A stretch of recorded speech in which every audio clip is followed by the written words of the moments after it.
નમસ્કાર ખેડૂત મિત્રો, કેમ છો? મજામાં? હું છું માહિતગાર બનો યુટ્યુબ ચેનલમાંથી એમ પરાસરા. આપ તમામ ખેડૂત મિત્રોનું હાર્દિક સ્વાગત કરું છું. ખેડૂત મિત્રો, ગઈકાલે આપણે વિડીયો મૂકેલો કે ડુંગળીના પાકમાં થ્રિપ્સના નિયંત્રણ માટે કઈ જંતુનાશક પસંદ કરી તો સારામાં સારું નિયંત્રણ આપણે મેળવી શકીએ. તો આજે વાત કરવાની છે ડુંગળીનો પાક ખૂબ ઓછા ખેડૂત મિત્રો છે તે બચાવી શક્યા છે.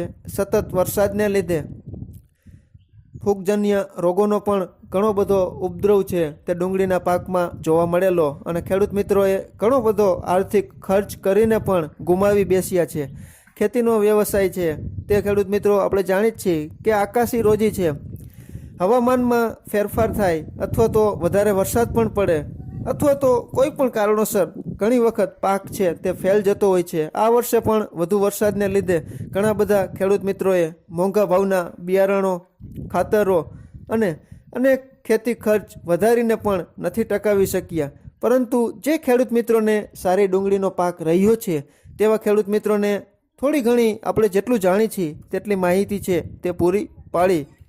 અને આજે પણ એવું લાગ્યું કે ફૂગજન્ય રોગો કે ખેડૂત મિત્રો ખૂબ સારી રીતે જાણે છે કે ડુંગળીનો જાંબલી ધાબાનો જે રોગ છે તે બીજ ઉત્પાદન માટે જે ખેડૂત મિત્રો વાવે છે તેમાં સૌથી વધુ નુકસાન છે તે થાય છે. પરંતુ ડુંગળીનો જે જાંબલી ધાબાનો રોગ છે કંદ માટે પણ ઘણા ખેડૂત મિત્રોએ આ વર્ષે ખાસ કરીને આપણા વિસ્તારમાં છે તે કંદ માટે વધારે વાવેતર છે તે કરવામાં આવે છે. તો ડુંગળીના પાકમાં આ રોગ છે તે ખેડૂત મિત્રો ખાસ કરીને ઓલ્ટરનેરિયા નામની ફૂગથી ફેલાતો હોય છે. અને જેના લક્ષણોની વાત કરીએ તો આપણે તો કે ડુંગળીના પાકમાં આવતા જાંબલી ધાબામાં ખાસ કરીને રાખોડી રંગના મધ્યમ કાળાશ પડતા ડાઘા પડે છે અને ઉપરનો ભાગ છે ટોચનો ભાગ જે દાઝી ગયેલ ટોપ જેવો દેખાય છે. આ ડાઘા જાંબલી રાખોડી થઈ જાય છે અને પાકમાં જે આપણે ડુંગળીના દડાનું એટલે કે જે કંદ છે તેનું કદ છે તે નાનું રહે છે. ખેડૂત મિત્રો સરસ મજાનું નિયંત્રણ ફૂગનાશક દવાઓથી ખેડૂત મિત્રો કરતા હોય છે. તો આજે હું તમને બતાવું કે ખૂબ સરળતાથી નજીકના એગ્રોમાંથી મળી જાય તેવી જ ફૂગનાશક દવાઓ છે.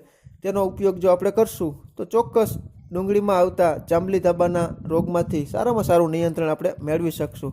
તેમાં ટેબુકોનાઝોલ 25% ઇસી અથવા તો ક્લોરોથેલોનિલ જે બજારમાં મળે છે ફૂગનાશક, તે બંનેમાંથી કોઈ પણ એક દવા લઈ સારામાં સારું નિયંત્રણ ખેડૂત મિત્રો જે આપણે ડુંગળીમાં આવતો ખૂબ જ અગત્યનો એવો જાંબલી ધાબાનો રોગ છે તેના નિયંત્રણમાં આપણે આ બંનેમાંથી કોઈ પણ એક દવા પસંદ કરશું તો સારામાં સારું નિયંત્રણ મેળવી શકશો. અને સરળતાથી એગ્રોવાળા મિત્રોને ત્યાંથી મળી જાય તેવી દવા છે અને તેનું પ્રમાણ પણ તમે એગ્રોવાળા મિત્રોને પૂછીને વાપરી શકો છો.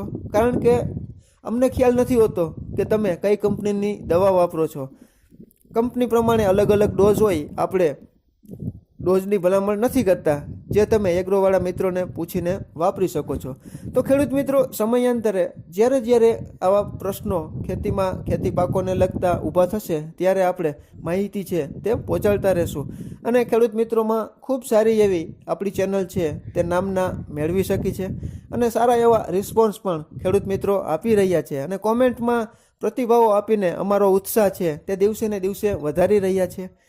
પ્રગતિશીલ ખેડૂતોના વિડીયો પણ આપણે ડિસ્ક્રિપ્શનમાં મૂકશું. પીપળિયા રાસ ગામના પ્રગતિશીલ ખેડૂત સિંધાવદરના છે, કણકોટના છે, જેવા અસંખ્ય વિડીયો આપણે તમારા સુધી પહોંચાડતા રહીશું. આ માટે અમારી ચેનલ છે તેને ખેડૂત મિત્રો ફોરવર્ડ કરજો.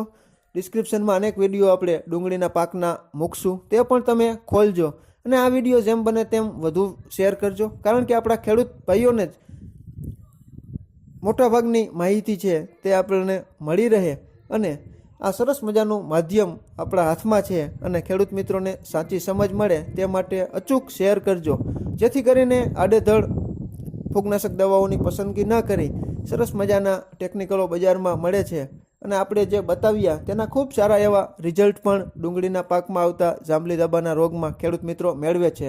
તો આ વિડીયો તમને કેવો લાગ્યો જો સારો લાગ્યો હોય તો ચોક્કસ લાઈક કરજો, શેર કરજો અને ફરી જ મળશું આવનારા નવા વિડીયોમાં. ત્યાં સુધી આપ જોડાયેલા રહો, માહિતગાર બનો, આગળ વધો. થેન્ક યુ ખેડૂત મિત્રો.